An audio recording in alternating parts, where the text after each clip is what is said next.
Greetings, everyone. Welcome to another episode of the Launch Space. It's going to be a great episode today. We've got a recap of something that was announced at Build. It's a pretty exciting set of tools and capabilities for DevSecOps on GitHub and Azure. Got our guest here, Stephen Murawski. Before I introduce Stephen, I do want to mention that those of you who are watching this show on the YouTube developer channel, please do hop over to Learn TV. That's aka.ms/LearnTV, so that you can interact with the audience while we are broadcasting. This is a live broadcast, and we do welcome your questions and comments, and we'll see you over there. aka.ms/LearnTV. In the meantime, I just want to say welcome to Stephen Murawski. Stephen is the Principal PM Manager for our DevOps team here, the Cloud Advocacy. And anyway, I'll let you tell the audience a little bit more about yourself. Yeah, thanks, Brian. It's great to be back on the Launch Space. And so I'm Steve Murawski. I am a Principal Cloud Advocate, as Brian mentioned, and I focus on the DevOps scenario. And so I lead the team of advocates focused on all DevOps topics, great and small, including DevSecOps, right? Like, how do we bring our security folks into the DevOps experience? And my background is a little bit of dev, a little bit of ops. I started out as a sysadmin, doing a lot of operationally things, and then spent time on the development side as well, bouncing back and forth between those roles. Worked at a public safety software company, helped run a little Q&A website that was recently in the news again, Stack Overflow. I was on the site reliability engineering team over there. Nice. And then just before I came to Microsoft, I was at Chef building tools for operations. So I got to spend a lot of time both in the development and operations world. And funnily enough, I worked in small enough shops that security was always a part of that, but it was never like this big, huge deal that we had the security department that we had to worry about. Right. But a lot of our customers, a lot of our community are dealing in the security space, are dealing with a lot of the challenges that we faced in the development and operations world, and that we solved, or at least are on the way to solving, in the DevOps space. So we've kind of got this DevSecOps idea of how do we bring our security people into this as well? Yeah, I mean, I don't know. I've been developing for a long time, like yourself, and I remember when security and even ops was not really part of our job, or our job description, at least. So we would build things, and we were the cowboys, just building things that worked. And once we got it working, we would send it over some folks who did their magic in the security and ops side to make it perform and make it actually secure so no one would hack it. But those are some fun days. But these days, there's a lot of tools like the one we're going to show today that can actually help you with your security, to sort of put up some guardrails so that you don't really get into a lot of trouble. And yeah, there's more and more of those going out there, and it's great to see some here. Now, you were just recently at Build. Yeah. And, so you had a couple of sessions there, and you had the Ask the Experts. How was that? How was the experience in that? Build was interesting. Build was different this year. Obviously, because we're, unlike previous builds I've been more heavily involved in, which were in-person events. This was all virtual, and so we had we actually had some pretty good turnout for our session. And the Ask the Experts. So for a lot of the breakouts, they had Ask the Expert sections to make it easier, because you could ask questions during the sessions at Build, similar to how you can do it on Learn TV. So if you're at that aka.ms/LearnTV, and you see the Q&A tool there, the little chat tool, that same capability was available in the sessions at Build, and we had subject matter experts for each of the sessions there. But then we had these Ask the Expert sessions where, for my session, for example, myself, Lavanya Kasarabada, who is a program manager for one of the features that we were talking about, and Jessica Dean from my team, we were all there taking questions live via a Teams live meeting. And so we got to answer some questions live interactively, get a few different viewpoints, and kind of have a conversation about a lot of these different topics. Kind of how we're chatting here today, and but we got to go a little bit deeper. Awesome. Yeah, and of course we've got an hour here today, and the sessions build were only half an hour, so you had to be much more succinct in the build sessions. So we can riff a little more here, which is nice. Kind of cool. Yeah, but I mean, the build sessions, as you mentioned, they were half an hour, and we had roughly about 15 minutes for actual demo. So we only got to go into some of the stuff at a nice high level. We have a bit of time here today, so we get to dive a little bit deeper, and I'm really looking forward to that. Sweet. So as Stephen mentioned, please do join us over at aka.ms/learntv. If you have any questions or you'd like to just interact with us in any way, we're there. I'm actually monitoring things as we speak. And also for any of the links that we're going to mention today, you can find those at aka.ms/thelaunchspace. We actually have a direct show link, aka.ms/thelaunchspace. Container security, a little longer, but hopefully easy to remember. And you can find things there as well. So I'll let Stephen take from here and show some cool stuff. Yeah. Let's go from kind of talking about this space real generally, and let's dive in and take a look. And we're going to explore some stuff in GitHub and Azure and how we can apply those with a DevSecOps workflow and help make our environments a little more secure. So here I am in GitHub. And I've got a GitHub organization, my Tailwind Traders dev organization, and we're looking at the Tailwind Traders website project. And we're going to take and apply a multitude of security capabilities, both at the development time and for runtime here. So we're going to start out, and we're going to head over to this security section in GitHub, and this is a public GitHub. Oh, helps if I click on the right screen. So we're going to head over to this is live. You can tell. So we're going to head over to security, and I've actually went and turned off some things so I can show turning them on. That's why we see these 37 Pandabot alerts. We'll get there really shortly, but I'm going to start with code scanning. And I'm going to set this up because it takes a little while for the scan to run.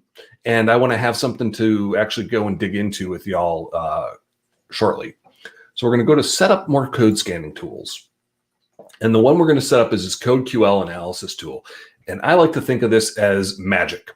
Because CodeQL is this awesome capability that can look at your code base and for a set of languages, actually query the code paths that your application will take, and look for vulnerabilities. And it does that based on patterns found by security researchers.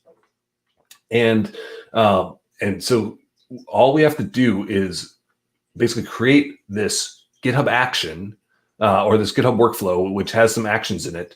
And that's going to include looking for C# and JavaScript, because right now it knows that those are the languages in my environment.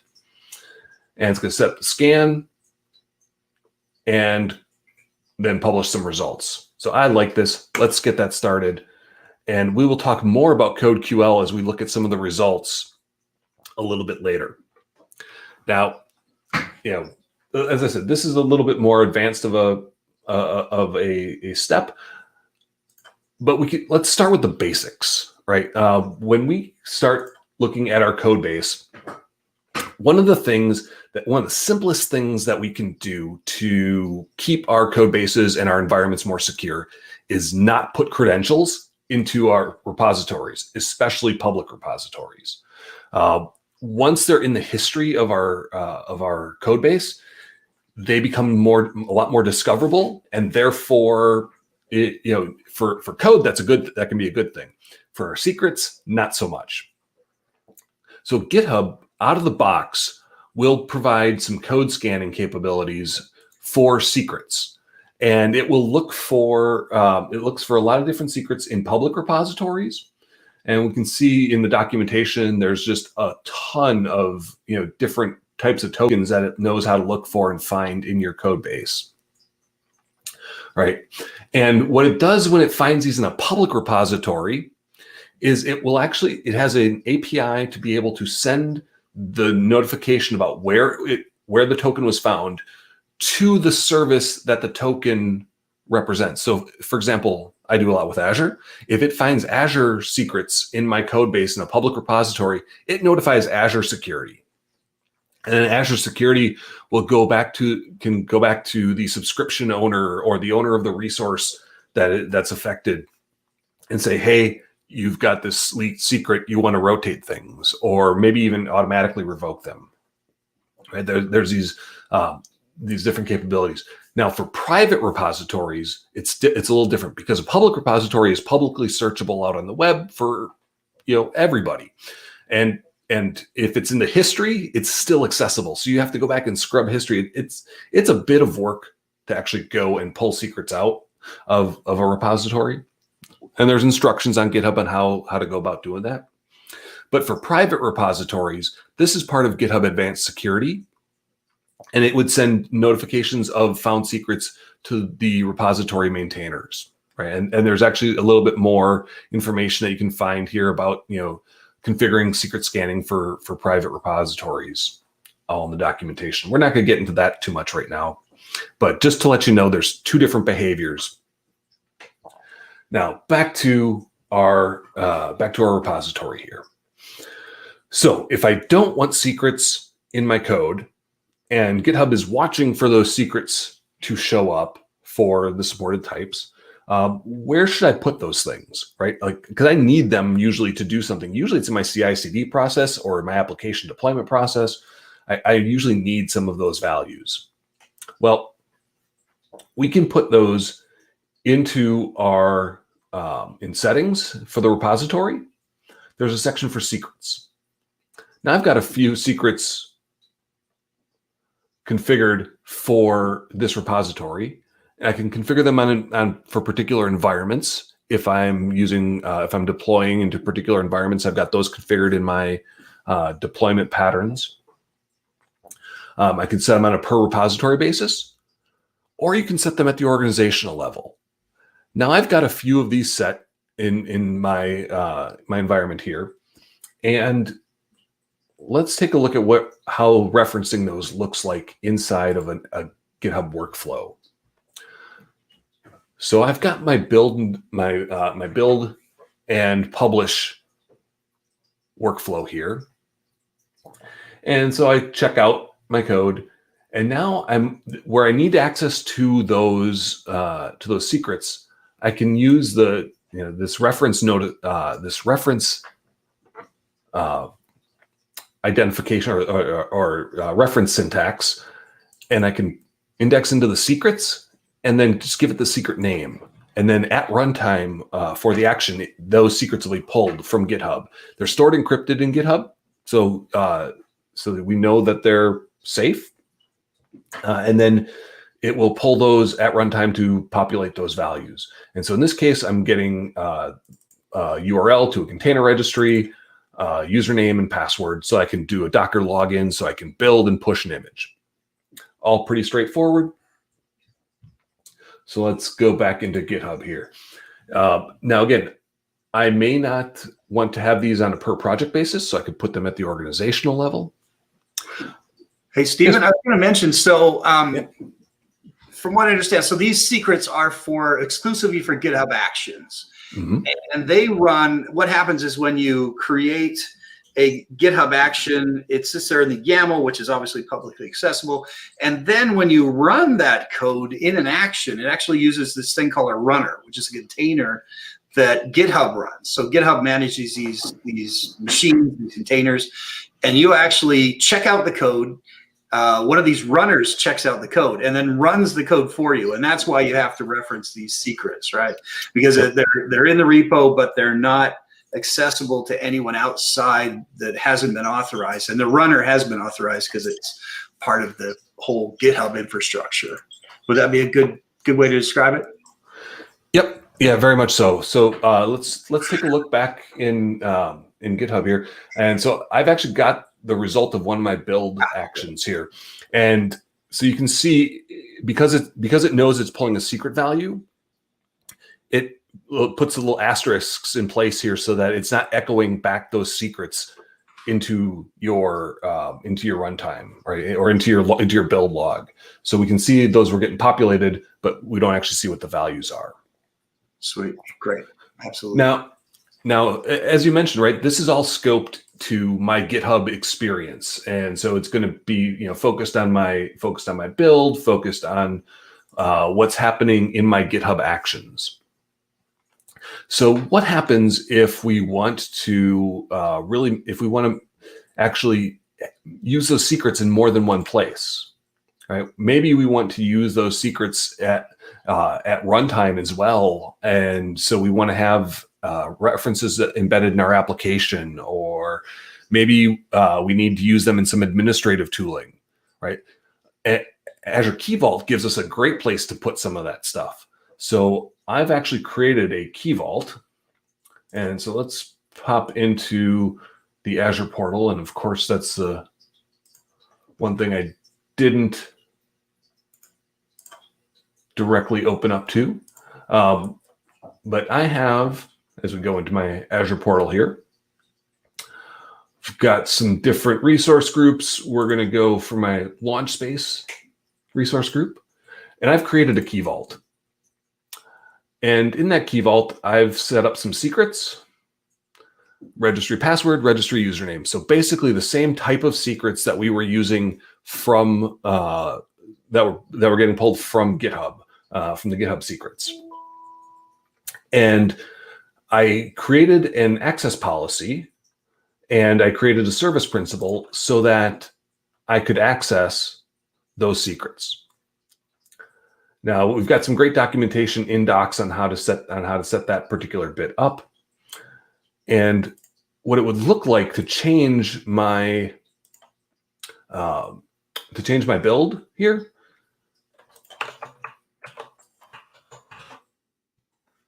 Would be I would add this Azure login with the credentials for my so I still need to keep something in the secrets. Right, I need to have the credentials for my service principal so that the GitHub Actions knows how to access Azure, right? And once I tell it how to access Azure, then I can use something like Key Vault and this Key Vault secrets action to get back any of the secrets that I want, and then I can reference those in my later steps. And so rather than reaching into secrets for the registry username and password, I'm going to go into Key Vault, the Key Vault output, the secrets that were returned from Azure Key Vault, and bring those into my GitHub action.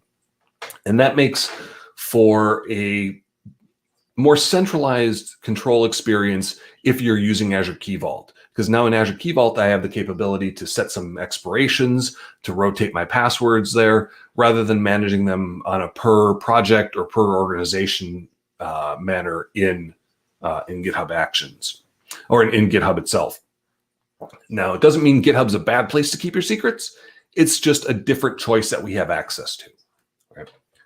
You're gonna want to evaluate where you use those things based on the needs of your organization and your build, and where your organizational security policy wants you to be. Your security team may want you to have all of those secrets in Key Vault because they audit that a particular way, or they may want you to have it in GitHub. It really depends on where your organizational controls exist. All right, so that's a little bit about secrets, right? We've got secrets in GitHub in the settings, and we have secrets in Key Vault that we can pull into. Hey, I was gonna. Sorry to interrupt again. I wanted to just mention as well. One of the things that I found useful for demos, that's our business as advocates. A lot of the time is building demos. Is I might have a application and I might have to shut down a service, bring another one back up in between demos. And in that case, I find it's very valuable to put the secret in the Key Vault, and then you can just change that secret without having to change the application, which is sitting in a GitHub repo somewhere that might have a connection string to a database or something. And that's probably a use case that a lot of users have out there, where you might have, moving from a test to a production database. Using the same code, you might have a situation where you want to just change that connection string in Key Vault rather than creating different connection strings and different references to different things in production and in tests and QA, things like that. So that's kind of a cool way for Key Vault as well. Most definitely. And Key Vault also makes it really easy to reference Key Vault secrets in different settings inside of like app service, for example, right? Yeah. There's a particular syntax that you could just map in. And so, Key Vault makes it easier to control that access, but access it from a broader array of services. Right? Sure. Versus if it's in GitHub, it's going to influence my GitHub Actions, but that's about it. That's the scope of where those things will all be focused. Yeah. Now there's a lot more to security though than secrets, right? And while it may not seem like a very sexy thing or a very interesting thing, when we go back into GitHub and we go back to that security area in GitHub. So if we take a look at my desktop here, there we go. We're back in the security overview section inside the project. And while policy may not always seem like a really fun place to spend our time, it can be good to set up a security policy for our project, which, especially if it's a public project, right? So we can set up a security policy. It's going to help walk us through getting that started, give us a template to work in for how to define a particular policy, how to define that policy. What versions are supported, how to report vulnerabilities, anything security related that we want to tell users of our public project, we can make in this security MD, which then becomes a pattern that other projects will follow as well. So let's just commit this. We'll get that in there. That's all good. All right. Now, once we've got our security policy set up, there's another section here we have of security advisories. And if we're creating as part of our project security policy, we want people to report vulnerabilities to us. One way then that we can share the results of those is in the security advisories. And so we can associate those to our project as well, picking we can define the severity of define the severity, ecosystem of where the project comes from, package name, versions affected. There's a lot of, we can associate CVEs or CWEs, give a title, description, and then we can draft those security advisories to share with the consumers of our open source project. Now, it's nice seeing this security stuff kind of come together and coalesce in this security section here. Now, this is again where we get a little more actionable. Is the next item down in the security overview, and that's the Pandabot alerts.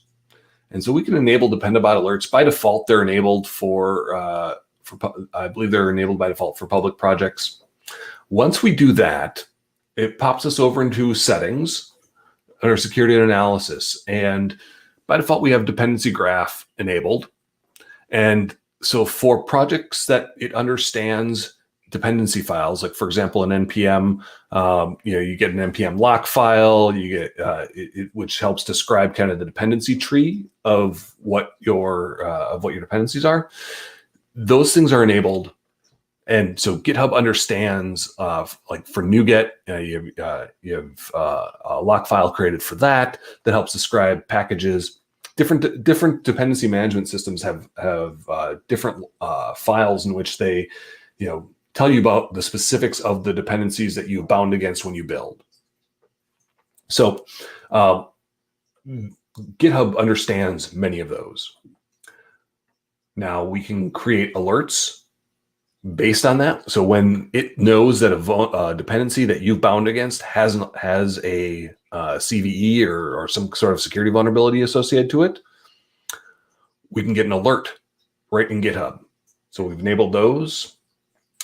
We can also ask that Pandabot send us pull requests to update to upgrade to non-vulnerable dependencies that are supported by the version constraints that we've set for our project. So now whether or not these are safe updates to make is really going to be dependent on how well you've specified your version constraints and how strong of a test cycle you have or test process you have, right? So you can make sure that, hey, everything compiles right, great. Hey, everything runs through my unit tests, behavior hasn't changed, things are good to go. And then as we go forward from there. So we've turned those things on, and let's see what it looks like. Oh, and it looks like my security alerts have changed some.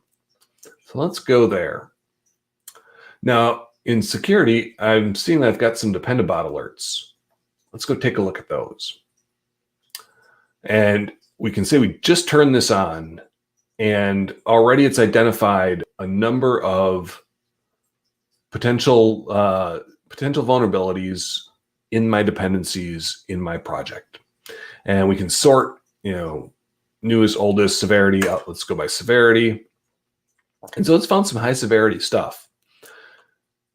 Let's take a look a little deeper at what that is.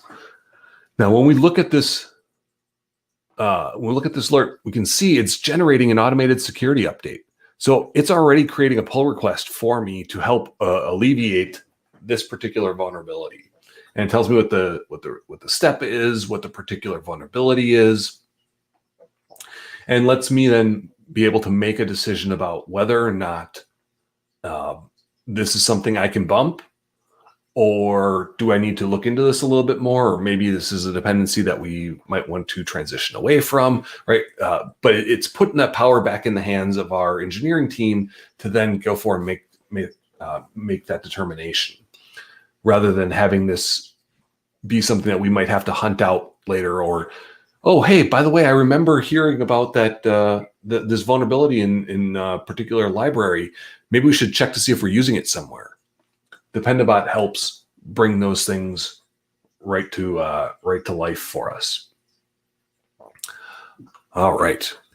So once Pandabot has a chance to get some of those pull requests open, I think we've got one already. Let's go take a look here. Before we dig into this, I wanted to make sure I saw this banner. So if you have Pandabot's alerts enabled for your project, when you go to the page, you'll see, hey, we found some potential security vulnerabilities in your dependencies. And because it wants, GitHub wants you to see these things and wants you to have secure code and wants you to address those potential vulnerabilities and and be able to see and make those determinations. So you can go right from the main page here to that see Pandabot alerts. And let's see some of the pull requests here. All right, bump SSRI from 6.01 to 6.02 in this app. All right, let's take a look at that. And we can see it's correlated to that dependency, so it tells us a little bit about that. It brings in the change log from SSRI and lets us know, it gives us this looks a little broken image-wise. But there's a link to a compatibility score, which is not playing nice for me right this moment. But you know what? We've got a PR build going. We've got code QL analysis going on these. So we'll let those complete, and then maybe we'll come back and merge that. So Pandabot is a can be a dramatic benefit to your maintenance of open source projects as well as your own internal projects, in large part because managing we use so many dependencies, and our dependencies have dependencies, right? And the tree of dependencies that we have in our applications so that we can focus on application logic can get to be rather unwieldy. And so having a tool like this that traverses your dependencies, looks for vulnerable stuff, and then helps you bring your code base up to date by opening those PRs for you that you can go and review. And as you can see, kicks off your CI so that you can build an even higher degree of confidence that making that change will work well. Then I'm gonna go ahead and merge this now. I guess I'm feeling confident today. We'll get that merge bump. All right.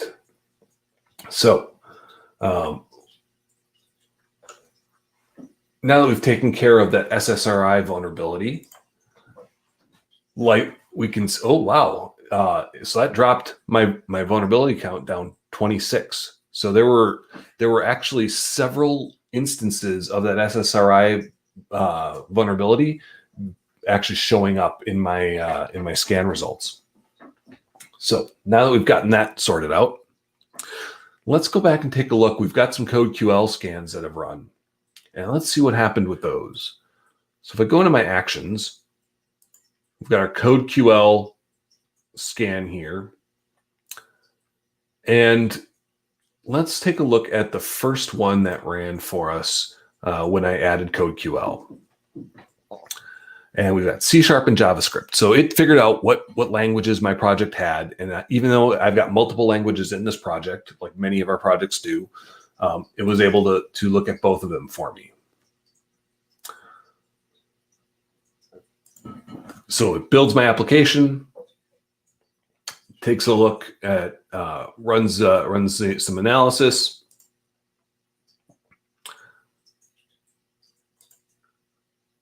And we've got a few findings here.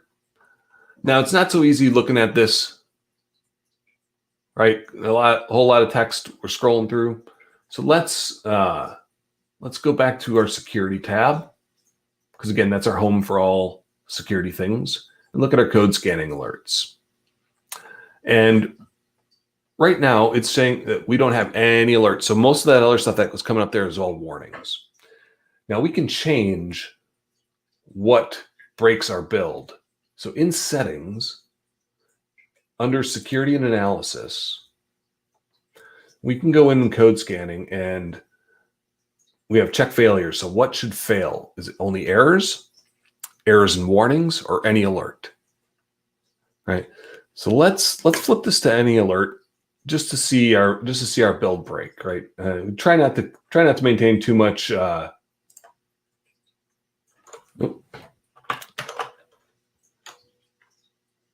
Let's just get my password in there, because we want to make a change that it thinks is that it wants some sudo rights for. I'll just take a moment here while I remember my password with my password manager. All right, so now that's going. I think it's password 123, right? Is that right? Yeah. That's exactly. So, all right, I was able to save that up, and so now we've got that set for any alert, and we can go back to our CodeQL, and let's see. We can kick off another run just to. Or let's cancel that one. And when that one cancels, we will start a new run. And what that will do is we'll get to see some errors. Okay, there we go. Got that canceled. And let's see. we will make a small change and start a new evaluation. All right, so to make that small change, let's go back into VS Code, and I will push my change to this build. So let's commit that. And let's use Key Vault.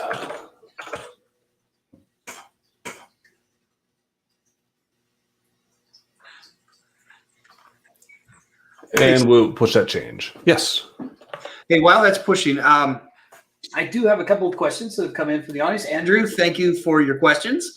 So he's asking, I think you're going to be covering this a little bit more in the Security Center, but just general guidelines on what to implement in a good DevSecOps environment versus things that you can,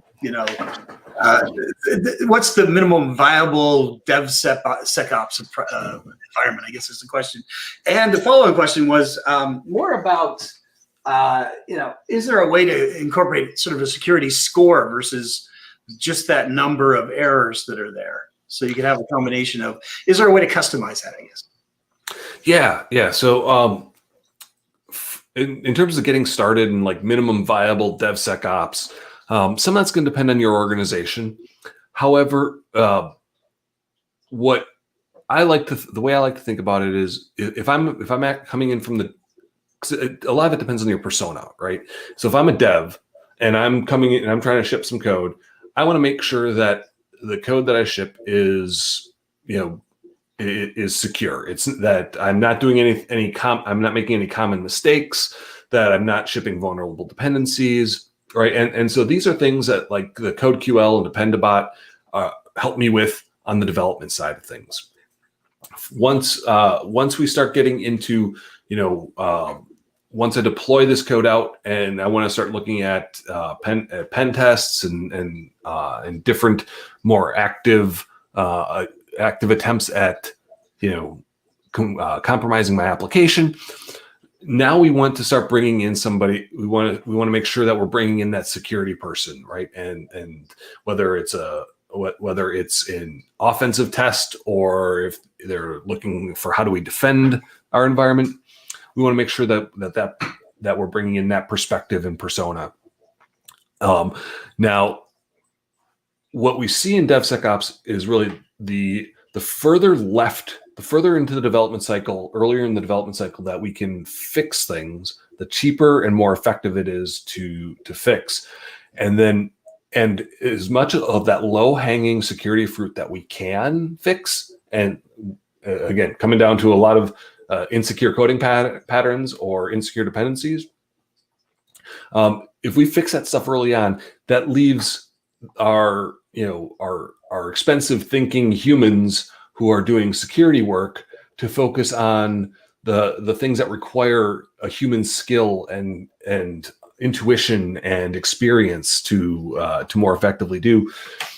And so we also want to make sure that we're providing visibility into our operations, whether it's security operations, whether it's IT operations, is to, if there are known things, right? If I'm shipping a container that has known vulnerabilities in some of the dependencies, in order for our business to be able to make a risk determination about whether or not we go forward with that, we need to provide that information, right? If it's a hidden risk, then it becomes really easy for security to say, no, we can't ship these things because we don't know what might be wrong there.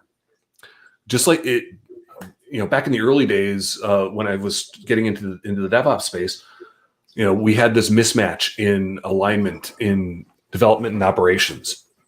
And so what we saw was that operations they were tasked to keep environments online, running, and stable. Developers were tasked on creating new features and deploying new software and things like that. Now, what IT operations found is anytime we change our environment, things go wrong, things break, things fall apart, and we get in trouble. Development found every time we're not shipping things, we get in trouble for not doing our job, and we don't get incentives for shipping new stuff. So we had this natural tension build of, hey, I want my environment not to change, and hey, I want my environment to change, and but they were both trying to support the business the best way they knew how, but their incentives made them fight. Now, we fixed some of that with DevOps by making the operations folks partly responsible for delivering new capabilities, and we put pagers on the developers so that they get bugged when things went down, right? And as part of that, right, we built some empathy, we built some shared goals. Well, now we need to do the same thing on the security side of the fence, right? We need to bring security into so that they can see what's happening earlier in the cycle and have a chance to influence what's happening earlier in the cycle. But they also need to have some skin in the game when it comes to shipping software and achieving business results, right? Yeah. Because it was really easy for ops to say, no, don't ship any changes because the environment's too brittle. Now we have the same thing in the security side. No, we have these unknown security risks. Don't ship anything.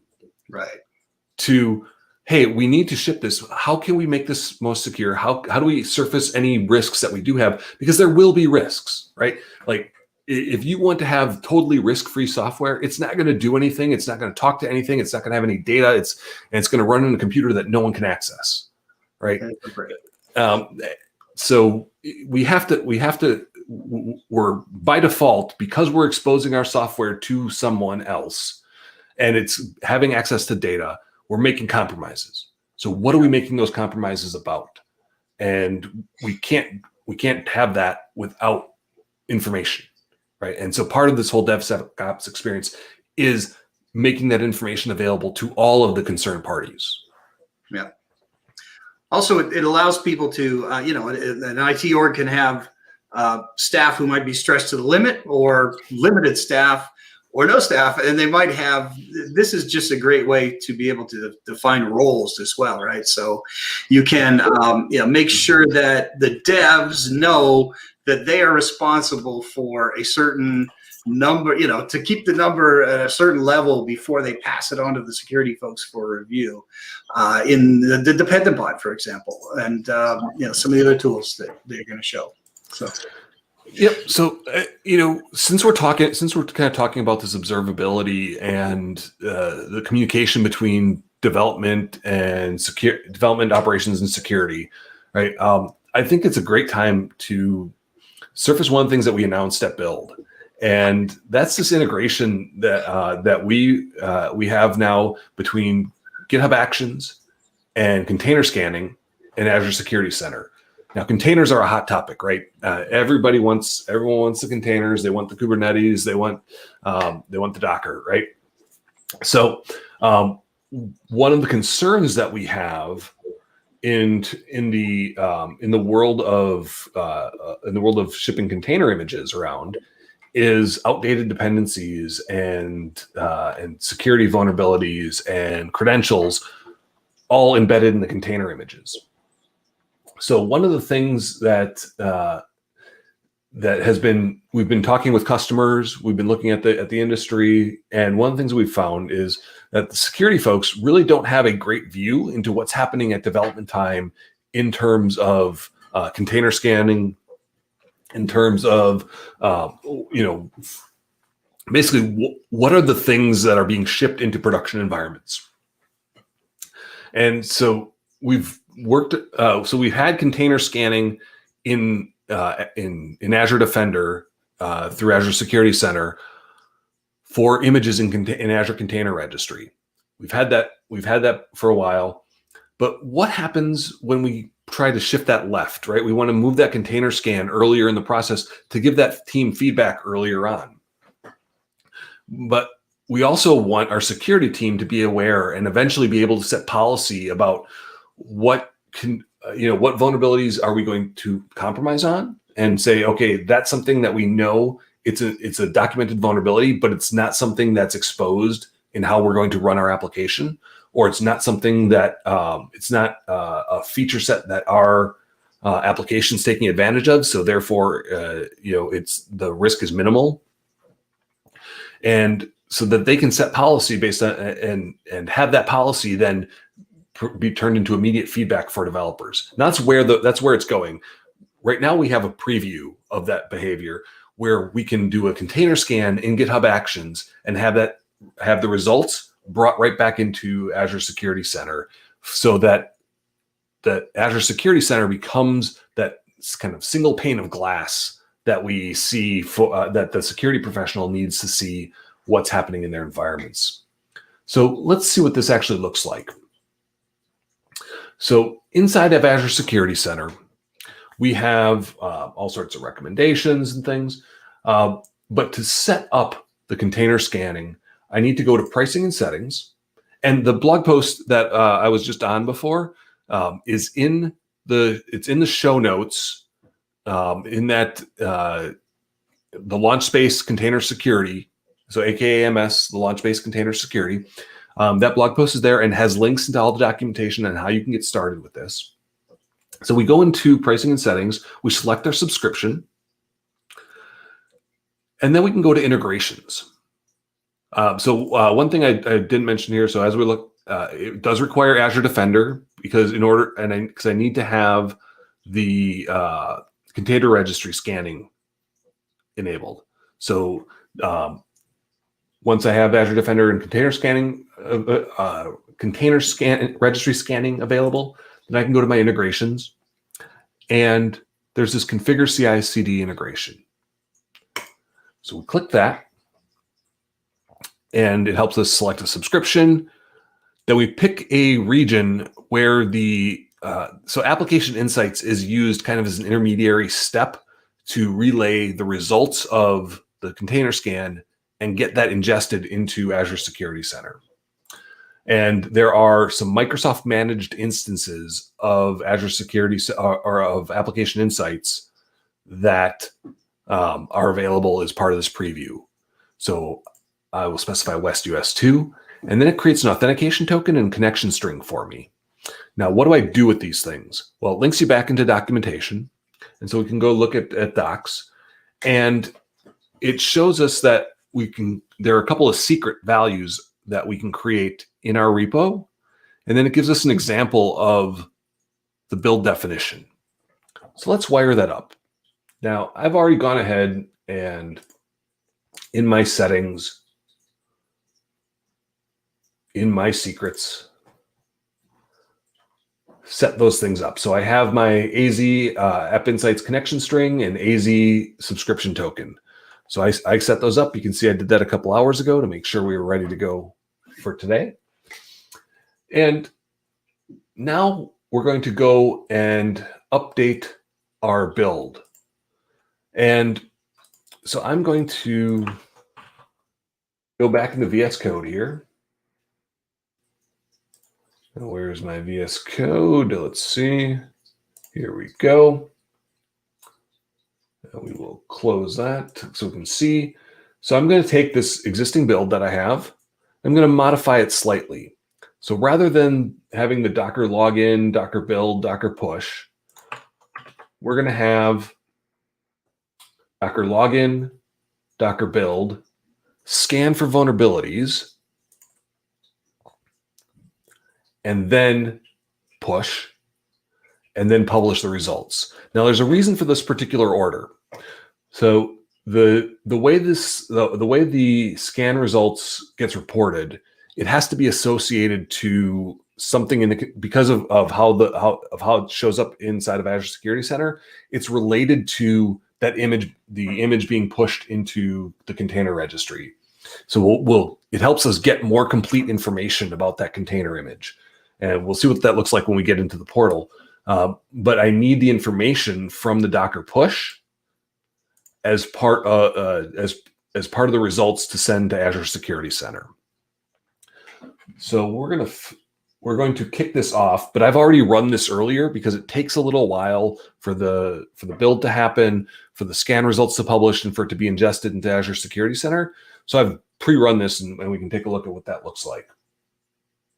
All right, let's get back into Azure Security Center. which is here. So in Azure Security Center, I want to go into Azure Defender, and I'll get to see a whole lot of stuff that's happening here as it loads. There we go. So I have one of my container registries being monitored, and it mentions all the other advanced protection stuff that's happening. So I'm going to go into container scanning results here, and it's going to show me that I have a high vulnerability, a high severity vulnerability inside of my container registry. So if I look at the affected resources, I see that, oh, there's this new thing that showed up as part of this preview. That's a CICD critical findings. And it tells me, heads up, was there a scan in CICD of this, and were there things found there? So we can go take a look even more closely. So I've got a couple of container images here, and tells me how many of those images I have scanned and whether or not they had findings in CICD. So let's dive into this one, which did have some critical findings, like TT Web. Now, all of them have found, all of them have show a high severity finding in the registry. But for one of these, the one I ran earlier, we have a CICD scan result found as well. So first, let's look at one without CICD scan findings. And so we see what the vulnerability is, and we see that there is no associated scan from CICD. So what does it look like when we have the one that was scanned in CICD? We get these additional findings here. And so we can see that there was actually a number of things that were found in the CICD scan that are not represented here because they're two different scan engines. And so that's another thing that I like about this process, right? Is not only are we taking one view from one scanning tool, we're getting a couple different views because not every tool is going to find everything. So how do I see what these specific things are? Well, when I hover over this information bubble here, I get to see the repository that this came from in GitHub, and it's a link. It's an actual link out to that. I have an actual link out to the CICD scan that actually was run, and then it tells me what branch this came from and what commit. So let's go take a look at the. I think I may have deleted that GitHub action run. Let's see. Actions.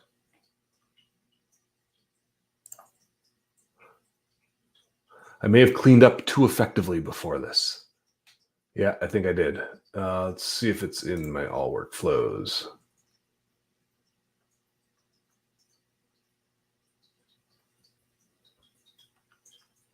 Yep, I cleaned up a little too effectively. So I don't have that scan result there, but we can see it as we, oh, I didn't push yet. So how about this? Brian, I'm going to save these changes and push them. Okay. And then do we have any other questions that have come up that we can maybe then check in on this as? Not at the moment. Well, I've got a couple questions actually that I had. We talked about where to get started with DevSecOps. Let's see. I mean, how can we? Okay, we talked about managing access to secrets. These are. Let's see. What is the infrastructure as code? How does that help your security posture? And in general, yes, go ahead. Sorry. Yeah. So the person that came up with that question there, I think, took a look at so one of the resources that we have linked in the show notes, which is aka.ms. the launch space container security. Yeah. There's a white paper on 6 tips for your DevSecOps for implementing DevSecOps. And one of those tips is around infrastructure as code. And what infrastructure as code allows you to do is to take your code or take your infrastructure, define it in a kind of a serialized format so that you can recreate those environments at will.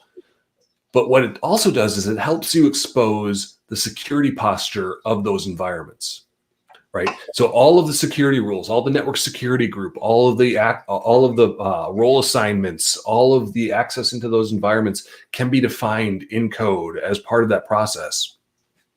And so what it does is it's one of those things where I mentioned before, right? We want to bring information forward so people can see things rather than, hey, I stood up an environment, I clicked around in it for a little while, and now who knows what the settings are, right? We bring all that stuff, forward, and then as we change our environment, we change that code.